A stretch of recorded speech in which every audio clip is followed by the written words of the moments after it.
CLX stock analysis and CLX stock prediction. Is it a buy or is it not? Watch this 1-minute video till the end to find out. Context, I've spent 5 figures on courses and mentors. I've called out thousands of great predictions. So where the heck are we heading next? Clorox company, it's just in a supply zone.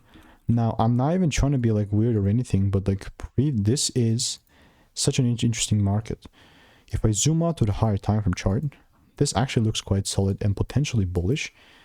But in reality, the only time where I'm actually going to consider this as something bullish is going to be if I start seeing breaks above $161. And we're nowhere near that. So let's just see how that's going to look like. Right, there you go. It's a bearish range right now, and because it's in a supply, there is 2 ways that I'm approaching this. One is where it gives me a double break and I take it even short.